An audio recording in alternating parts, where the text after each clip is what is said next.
What's good, YouTube? Flash Speaks back, man. All right, so we got the two games that took place last night. WNBA, a lot of NFL going on. I'm just not the biggest preseason person.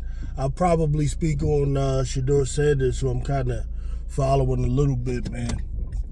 You know, wishing him well and everything like that in a later video. But all right, so just to get these two games out the way. It appears Chicago Sky in normal Chicago Sky fashion gets smoked by the Indiana Fever last night. I don't know, 70-something to 90-something or whatever. I was in and out watching that game, flipping between that game and the Sparks game, losing a lot of interest in the Chicago Sky game. You could just tell early on they really weren't going to win. I mean, they put up a little bit of fight here and there, but the end result was what the end result was going to be. And it's just typically the way it goes. These teams, I don't know, they know with the Chicago Sky, you can really turn it on at any moment and just start beating them. And then that's just what happened again. Nobody in the Chicago Sky starting lineup really came to play except for Rachel Banham, which is always a bad sign. If Rachel Banham is going to be the best player on the floor, you already know right there you're going to get smoked. She was the only one in double figures, scored 11 points. Camila Cardoso was a no-show. I don't know what the deal is with her. I guess she sometimes gives a damn, sometimes she doesn't give a damn. I don't know if she's afraid of Aaliyah Boston or something like that, but I'm still yet to see Camila Cardoso have a great game against Aaliyah Boston, and I'm really starting to be concerned about that. That is psychological something. I don't know what that's about. But that is very, very problematic for me. I mean, I could talk about the other players, but you know, for what? They all are pretty bad. We know that already. It'll be the same song and dance, me just going in on various players. For the Fever, pretty much everyone in the starting lineup was in double figures, with the exception of Natasha Howard. You know, Leah Boston did her thing. You know, big sis in the hell out of Camila Cardoso as usual, as we just said. You know, Mitchell, you know, had a modestly good game. Natasha Howard was the only one that wasn't in double figures, but you know, they didn't need to be in this game. Lexi Hall and both Lexi Hall and Sophie Cunningham, you know, were in double figures, so they had good games. Different points where I was watching, looked like Sophie Cunningham is in a really crazy groove right now, making threes. It's almost like she can't miss right now, which is really good for the Fever.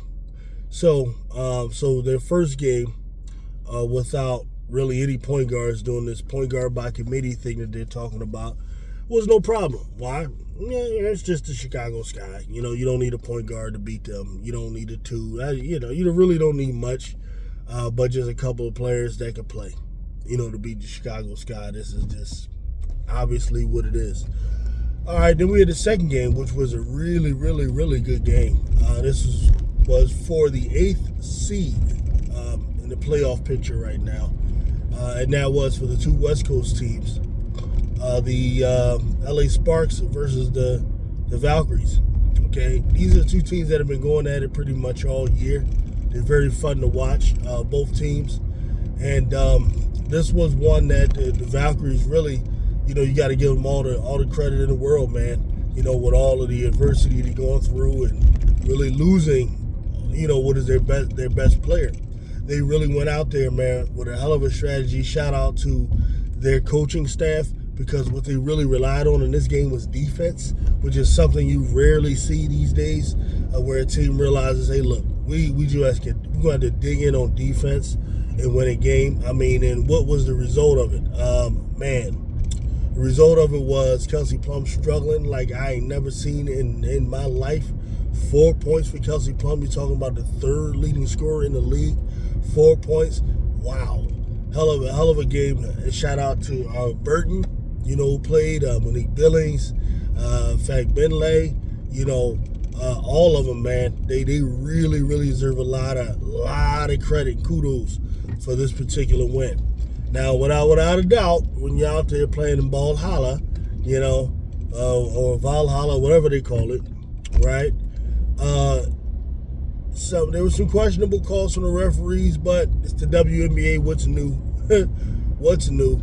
And then home cooking is part of what you just expect in sports in general. This is why teams prefer to play at home.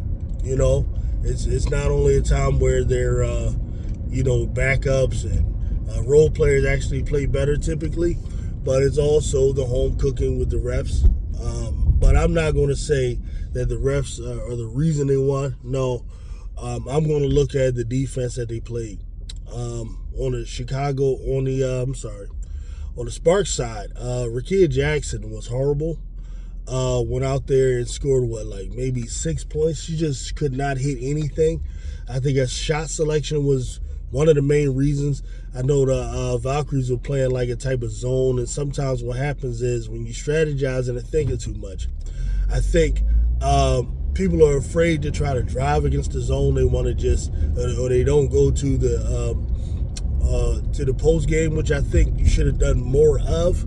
But you kind of start settling for 3-pointers. So you had Cameron Brink out there shooting 3-pointers. You had Kelsey just kind of settling, Kelsey settling for 3-pointers. You had a lot of Rakia settling for 3-pointers. And really, I think they allowed that zone to throw off their strategy.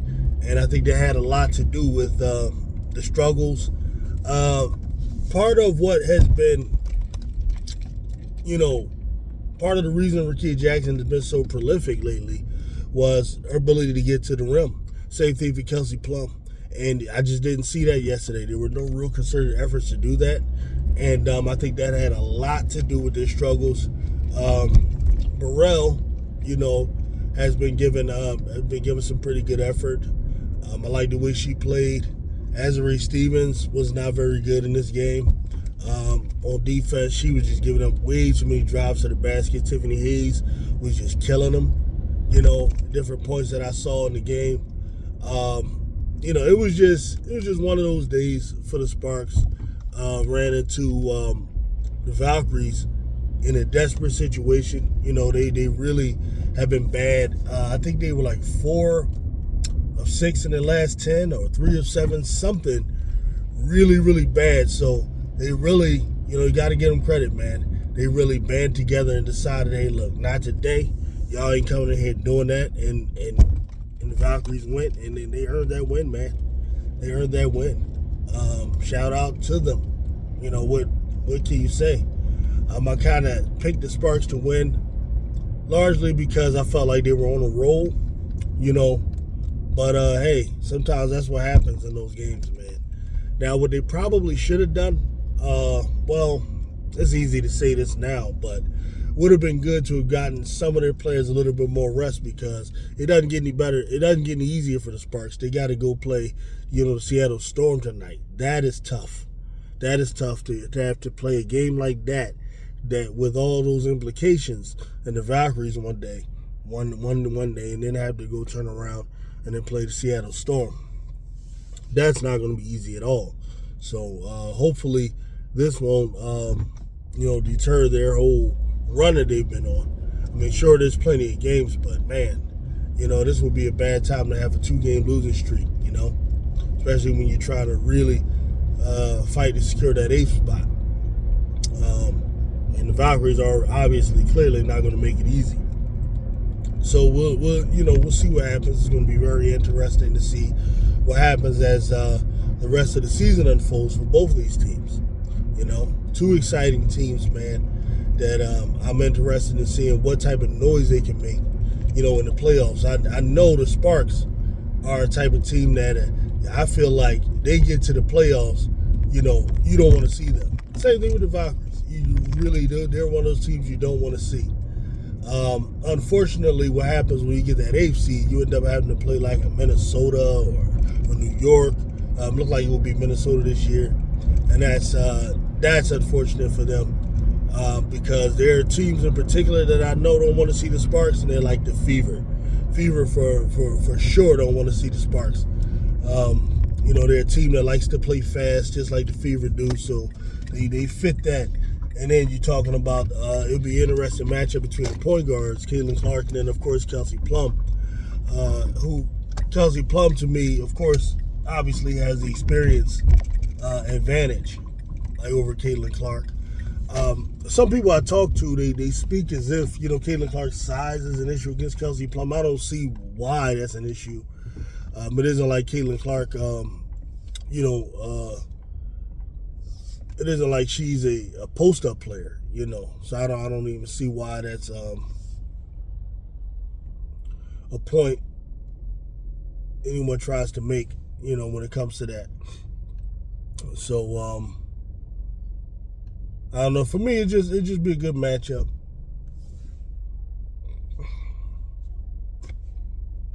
To me, it just be a good matchup. Because they both like to play fast.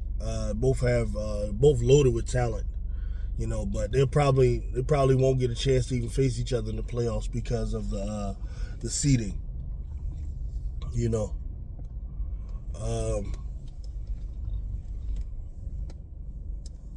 Same thing with the Valkries, their team you don't really want to see. It's just that for the Valkyries, I don't know. Their team I like because I like teams that rely on defense. For sure. I like to see how them thrown in the mix. But whoever gets that AFC looks like they had to play Minnesota, which is a bad spot for anybody. So there's that. And yeah, that's what I got right now, man. Let me know what you guys think. Peace out.